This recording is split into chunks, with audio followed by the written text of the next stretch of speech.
At the end of the day, it's not really about us. It's really about the customer at the end of the line. I'm a dad, and most people have, significant others, kids, family members they care about. No one's going to care at the end of the day whether or not my data was the cleanest at all if somebody gets hurt or something happens. The best way we can do is make sure we're traceable, make sure that all the data is clean as possible, make sure our trading partners are aware of regulations. Hello and welcome to the Next Level Supply Chain with GS1 US, a podcast in which we explore the mind-bending world of global supply chains, covering topics such as automation, innovation, unique identity, and more.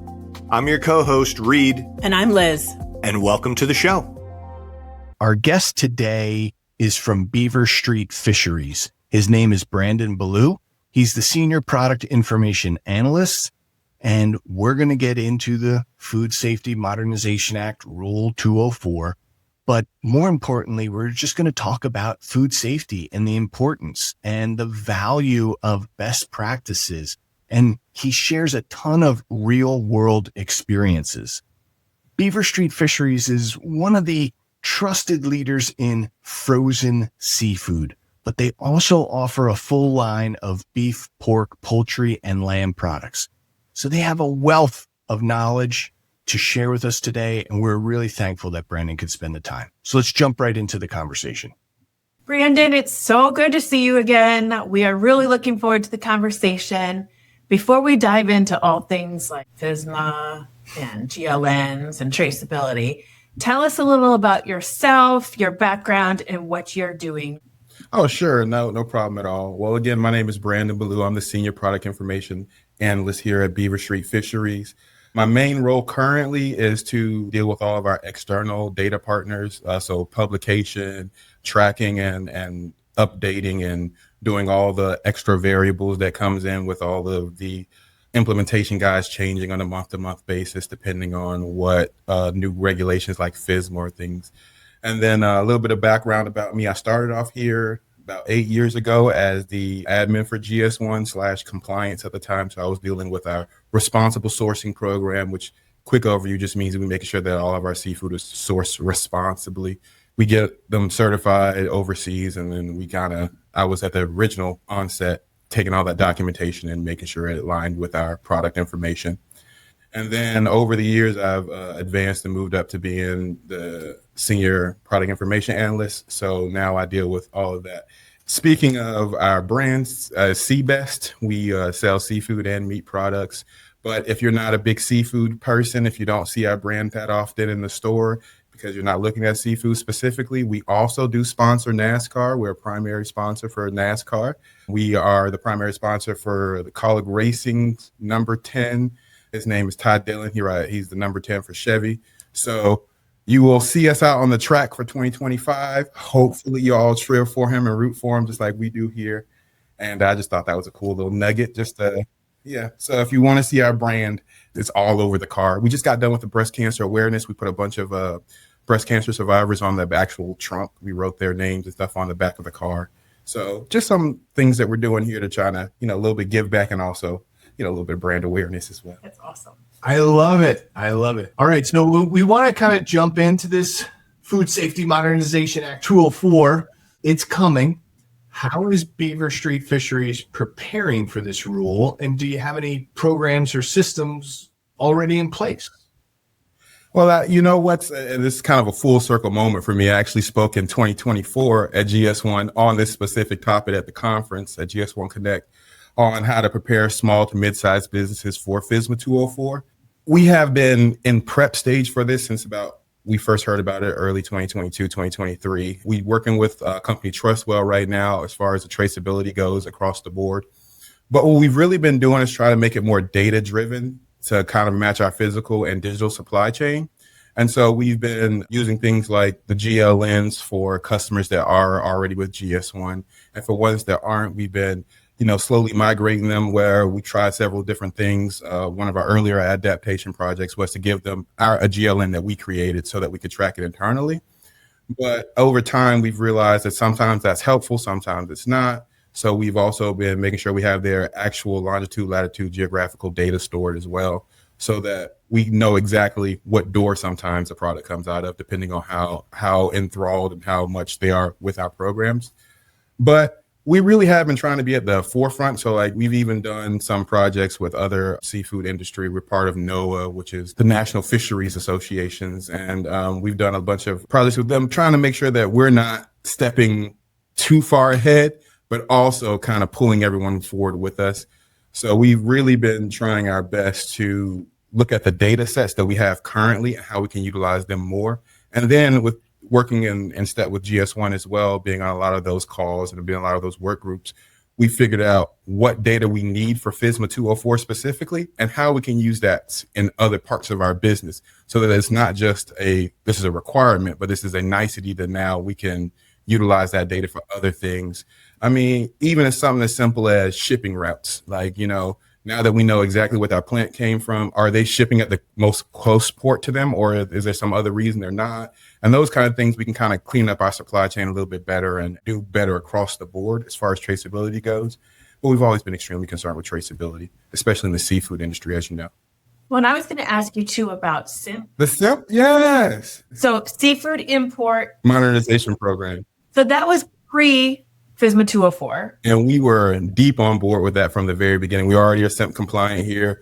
We're already working with the ports and we do all that stuff internally. We already fill out all those reports and send those off too. So this was a way for us. And again, like I said, I'm seeing what data we had internally already. And we've been utilizing some of that information, some of those structures that we built for that, and trying to help lead the industry to using those standards, that overabundance of data instead of just the bare minimum. That way, as we all know, these things evolve. They want more data, just like a customer. After they get a little bit, they're going to want more. So we go, how can we set ourselves up to be successful, not just in the moment, but in the future? So that's what we've been doing. I love that. And we keep talking about benefits beyond compliance. So we know that SIMP is around and we know that FSMA is around. And that's amazing, right? We know that there's rules that you need to comply. But what other benefits can you get from those kind of things? Because you have to do them anyway. So it looks like you're really leaning into that to try to determine, okay, what else? Yeah, I mean, that's really what we try to go. We're always trying to be as data-driven and as forward as we can. But we all know good in, good out, bad in, bad out. If you get good data, then great. If you get bad data, then you're still in the same spot, no matter how pretty you make the program look. So what we've been really trying to really hone in on is like, okay, these are the requirements for FSMA. These are the requirements for my customers. These are the requirements we're getting from our feedback, like our marketing go out and do surveys about what our customers want to see as far as marketing data. And we'll take all those things, get into a work group, kind of collaborate and see, all right, we know that there's this FSMA bucket. We know there's this SIMP bucket, but how can we cross this whole platform? And how can we intake that data? So we've been using things, I'm sure people are interested in know about APIs and about a lot of other things. We've been using Azure services and we've been using a bunch of other tools that we already had internally, not even just buying new tools, but using tools we have internally, creating new DAX reports for Power BI to pull in that shipping information and those things to give our salespeople a little bit more power, a little bit more oomph. And also we have a ship on the water report we use some of this data for, so we know where our ships are on the water, how long it's going to take to get here. So we can give our customers kind of a closer timeline to, what you're getting, what the traceability on this is, what the certifications are. And that's well above ahead of time, sometimes even 6 months in advance. Not only are we planning strategically, but they can plan strategically. One of the things that you all have really, really leaned into in a way that kind of makes you unique is the GLN, the global location number. Because what you just said, knowing where things are for traceability perspective is so very important. From soup to nuts, can you talk to us about how you're using GLNs and the benefits around them? Obviously, the quick, easy answer that everyone's expecting is, yes, we're using it for publication. Obviously, we're using the GLNs for publication. When you say publication, you're talking about Global Data Synchronization Network. Correct. In the GDSN, we're using those GLNs. Yeah.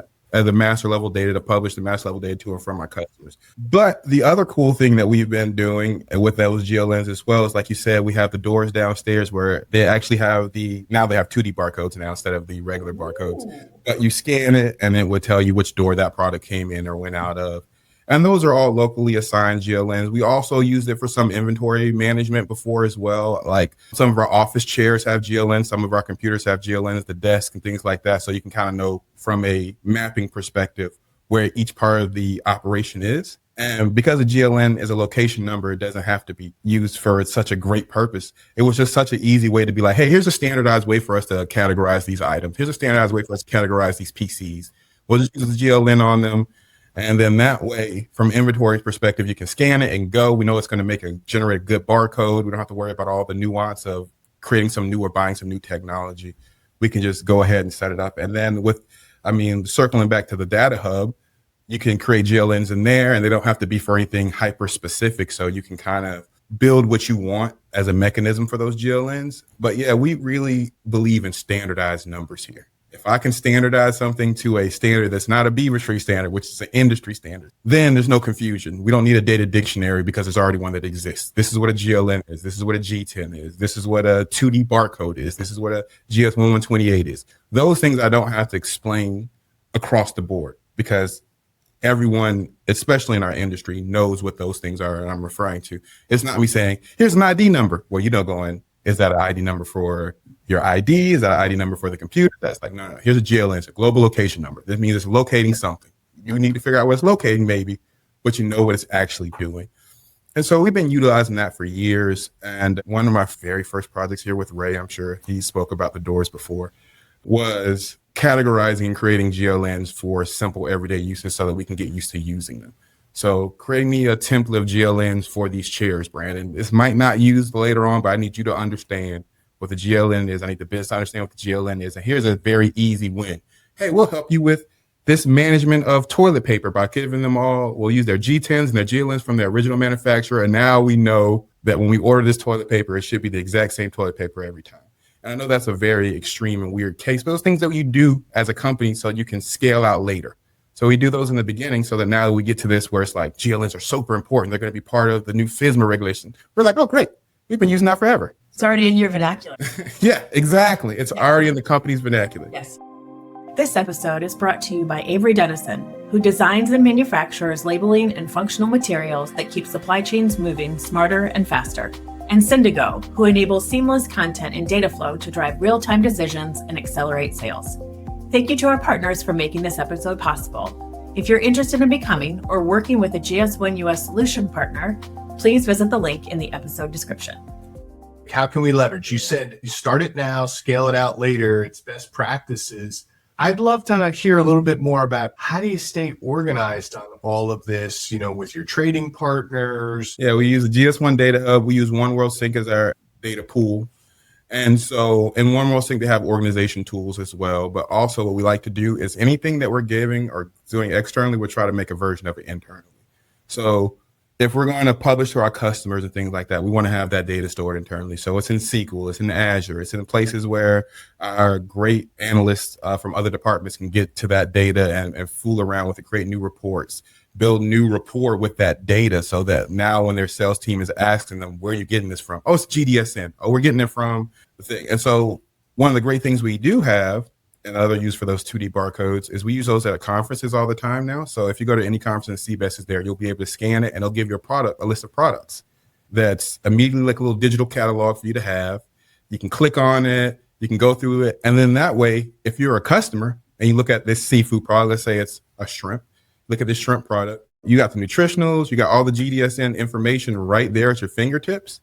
And then when I publish it to you, it's exactly what's on there because that's actually getting fed directly from our GDSN data as well. It kind of just makes you feel more comfortable as a customer and us feel more comfortable as a supplier across the board, knowing that we're both talking about the same item and you've already seen the pictures, you've already seen the nutritionals. So when you're working with your team on the other side going like, should we buy this or what's the best case scenario on this item? And then we just spoke at Walmart's conference this week as well, talking about these kind of data sets and what we can do with them. And so it's been such a big turnaround in the industry.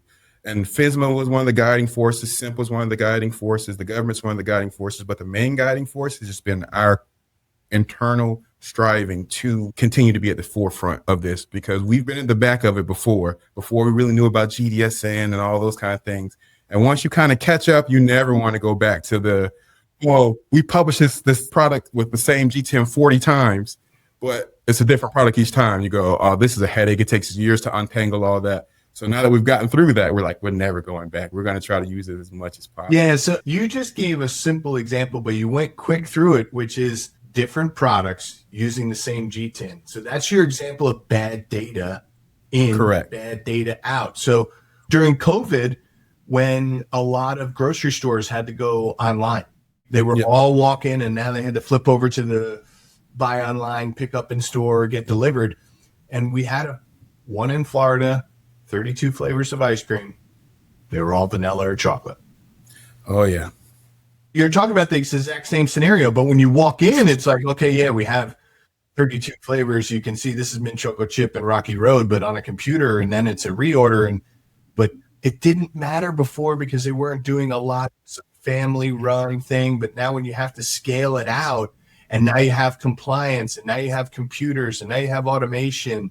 I would say it's pretty interesting. And I think that one of the driving forces that we kind of saw early was when they started doing the delivery, when they started doing the Uber Eats and the things. And, you have a marketing director come say, like, where did this image come from? This isn't ours. Where does this data come from? It isn't ours. And so you start realizing they're just scrubbing and trying to grab whatever data they can.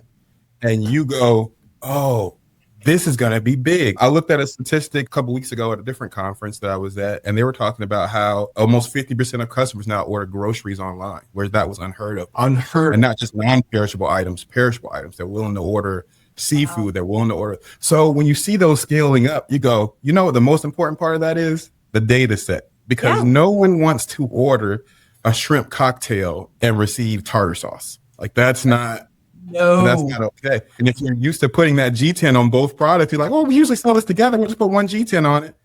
Well, the Uber driver doesn't know that. He just scans that product and says, yep, this is what I'm supposed to put in the cart. He puts it in the cart, and now you got tartar sauce. There is an industry term when you start talking about data about one source of truth. Yes. I think really that's kind of what you're talking about here is making sure that the data is coming from one source of truth and having your trading partners be aware of that. Don't scrape it. I can get it to you. Yeah. And so, I mean, that's one of the things, one of the first people that I kind of reached out to us about that was one of those kind of companies. And they were like, hey, is this on GS1 Data Hub? We'll just steal it from there. Like, what can we do with it? And we're like, you don't have to steal it. It's free. It's just funny kind of seeing those things because that was about 2 years ago. And then now you're seeing where it's at, where it's got robust data in there. You got the marketing and the nutritionals and the allergens, whereas before it was kind of just piecemeal of data sets, and now it's a really comprehensive set. So it's just one of those tools that we utilize here to some extent, but we have seen kind of the writing on the wall with the Ubers and with DoorDash and all these people saying like, hey, we need data. I remember going to a GS1 conference and Amazon standing on the podium saying, we want every GTIN in the world. We want all the data. It sounds really good when they say it, but then you start thinking about your internal data. You go, oh, is our data clean enough for that? Brandon, this isn't a one-time thing.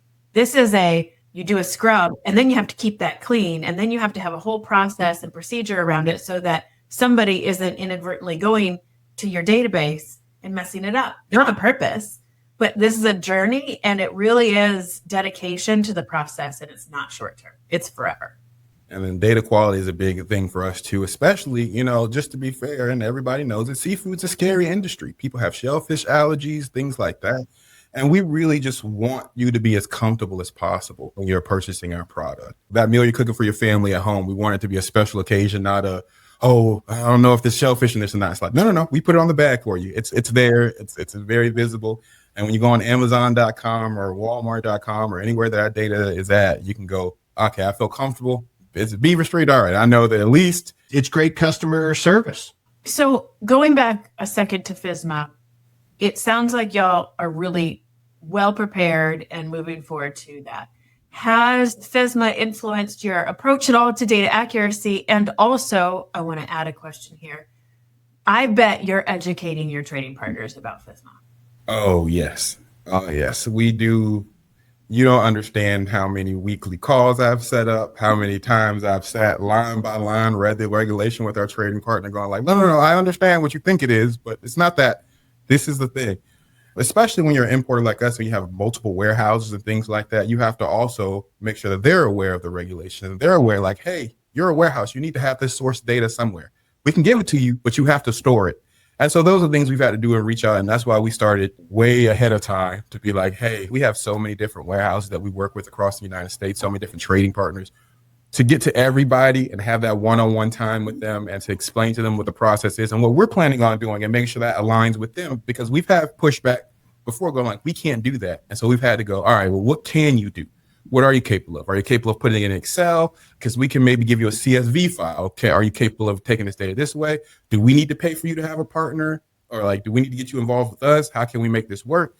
Because at the end of the day, it's not really about us. It's really about the customer at the end of the line. And regulations and all those things are great, but we all know I'm a dad, and most people have, significant others, kids, family members they care about. No one's going to care at the end of the day whether or not my data was the cleanest at all if somebody gets hurt or something happens. So what we try to do is the best way we can do is make sure we're traceable, make sure that all the data is clean as possible, make sure our trading partners are aware of regulations. I mean, as simple as I've sat for 2 months going API line by line with the customer to be like, no, that's not right. Let's fix this. Hey, this is the field name. Hey, this is what we're doing. This is how we're doing it. And we're willing to do that with our trading partners because we understand how important this is across the board, not just for the government's sake, but for our customers' sake.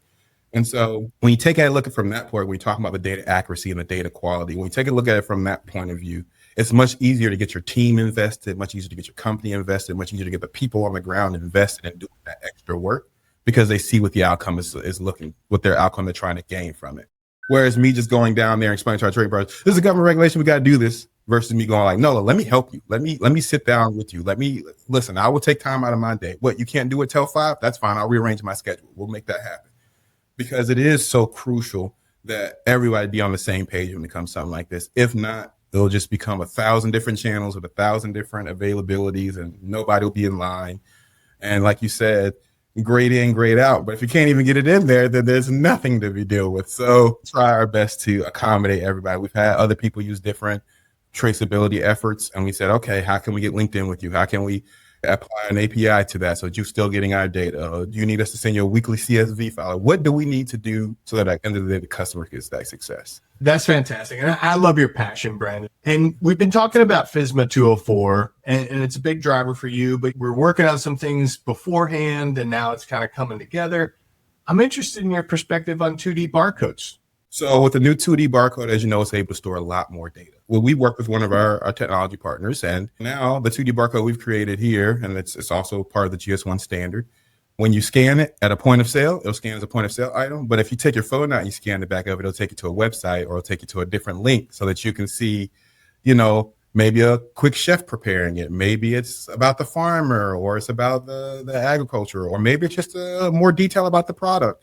I understand and you understand the seafood bag is not always the biggest bag. And if you're trying to squint and look at those numbers on the back to see if you're allergic or not allergic, or if it has, especially like a seafood boil that has a bunch of products in it, and you're trying to figure out exactly what's in there, you'll be able to scan the back of it and it'll bring you up that same information. You'll be able to zoom in real quick and look at those kind of things. So we've been working on getting that, and luckily that's already set up. We haven't implemented it out yet because we're waiting on the sun rising in 2027 to really start putting it on the back of bags and all that things. Because we want to make sure that it can actually scan at the point of sale and a lot of things. But as far as internally, we've already got that technology up and running, and that's really exciting. So like, again, if you're at one of our conferences, make sure you scan that. If you're at a conference and CBEST is there, make sure you scan one of our things and bring up our products. It's digital log. It's really cool stuff. I'll tell you, as someone that wasn't so into this beforehand, we take it for granted, right? Like, we go to the grocery store, you grab the barcode, self-checkout, beep, beep, you're good. But the retailers need to work on their software so that they can scan the 2D barcode, which acts differently, but can still provide the same information. But what was lost on me was the valuable real estate on the packaging. Right? You're not going to have both. We're seeing everyone kind of come together, and this is that industry thing, right? But it takes a while for this stuff to get adopted. Your timing is right. You're going to hit the ground running. This is exciting. Well, that's our goal. It's not to be really ahead of the curve. It's to have the kinks worked out first. It's not saying that we're going to be the best out there or it's going to be the fastest and most easily adopted. Not saying that every package will have one will have it, but we want to make sure that when it does hit the customer marketplace, it works, and it works well, and it's a seamless transition. And so again, working with our trading partners on it as well. Like, hey, can you scan this? Okay, not yet. Is your technology capable of it and needs programming, or is it a new technology you need to purchase? And so by doing surveys like that with our customers, kind of getting a broad sense of what they're capable of, talking to our packaging companies, hey, can you print in this way? And is it scannable? Does it bleed? Does it not bleed? Hey, does this work on corrugated cardboard or not? Oh, it doesn't, or does it? And so all those questions, instead of waiting until the sun setting and the sun rising and getting to like, all right, now we need to do it. We said, you know what? We got a couple years. Let's slow roll this forward, but let's make sure we're slow rolling it forward and the best way for everybody. And so again, we try to get with our trading partners, we try to get with our packaging team, we try to get with our importers and exporters, and then we make sure that across the board, when we do roll it out, it's rolled out effectively and everyone's happy with it versus it being a doomsday scenario, like, oh my God, next week it's going to go live. What are we going to do? And I feel like that's kind of been the atmosphere, at least for me, for a while with the FSMA stuff, not here, but just in the industry, a different place. What are we going to do about FSMA? What are we going to do about it? You don't know if this is going to be a forever thing. Government regulations can turn off tomorrow. In the next 2 years, it's a new president or a new Congress or a new Senate. They go, we know what, we don't care about this, or we actually care about this so much and we want so much more data. So what we've decided to do was build it for our own internal purposes. That's like you were saying, we're looking for those additional use cases for that data, those additional points that we can use it for. And that way, it's easier to get your partners on board. It's like, yeah, but even if that doesn't happen, because a lot of people go, well, it might get pushed back or we might not do it. I'm like, yeah, but even if it doesn't happen, wouldn't it be great if we had this data or this set for you or these new things? Look at this fancy new graph I made you with this data set that you didn't even were aware of. Let me pinpoint some regions for you to get some better sales, whether it's with us or not. Let me give you a little bit of metrics. And then they go, oh, you know what? This data is great. I will invest in having this data because this data is helpful. Loved this conversation. We end our conversations with 2 questions. I'm going to take the first one, and I really am looking forward to seeing what you have to say. So whether it be in your work life, your personal life, or both, what is the favorite technology that you are using today in your life? So if you would have asked me 2 weeks ago, my answer would have been the AIs like ChatGPT, Gemini, things like that, because it's been fun. I mean, I've got to read my daughter a book by just setting up the camera with Google's Gemini because it has the camera feedback and stuff.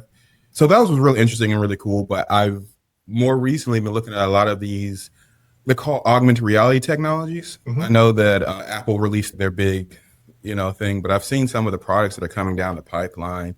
And you start realizing that all these data sets that we're doing, all these things that we're like focusing on and how hard it's going to be to get these and things like that. And you're seeing now where they have that AI technology where they can scan things. They can look at that 2D barcode and immediately pop up, hey, this is the Beaver Street website. You're looking at their bag. Here's the website right here. Here's the information on this product. Here's some best things that you can do together with these things. And, and then simple stuff like I'm a veteran and, it's hard to remember everybody's name I've ever met. You were at a duty station with this guy for 2 years. They were your best friend, and then you're gone. And you don't see them again for 5 years. And one of the use case examples I saw with one of the meta glasses was it brought the person's name up and read it, said it, and you're like, hey, this is Kevin. And I was like, that's cool. Yeah, this is a great. So that's what I've been really kind of fascinated with and playing with a lot, the augmented reality technology stuff. That's cool. That is really cool. And we've looked at that, and I've been in a lot of visual computing conversations, and they can do a lot for you, but they can't tell you batch and lot number. You still need a barcode or a QR code or some other type of digitally informed environment. That's really cool. I'm loving that example. So the last question we have for you is, what is something new you want to learn in the near future?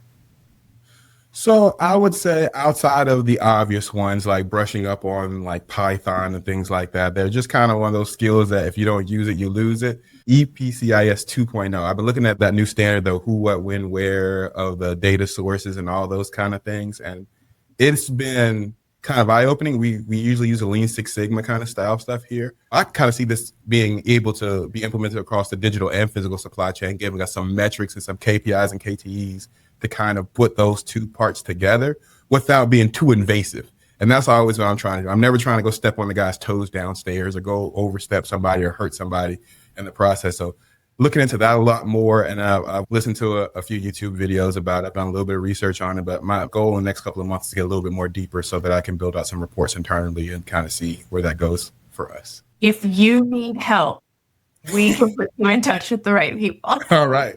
Well, Brandon, this has been fantastic. We can't thank you enough for spending some time with us today and sharing knowledge. And we just absolutely love your passion. We absolutely love what you're doing for Beaver Street Fisheries, but more importantly, what you're doing for the industry and for all of us and promoting safe food and all of that. Because without it, you got to eat every day. Yeah. I'm just trying to make it as safe and as a wonderful experience as possible. Awesome. Thank you for joining the Next Level Supply Chain with GS1 US. If you enjoyed today's show, you can subscribe to our feed or explore more great episodes wherever you get your podcasts. Don't forget to share and follow us on social media. Thanks again, and we'll see you next time.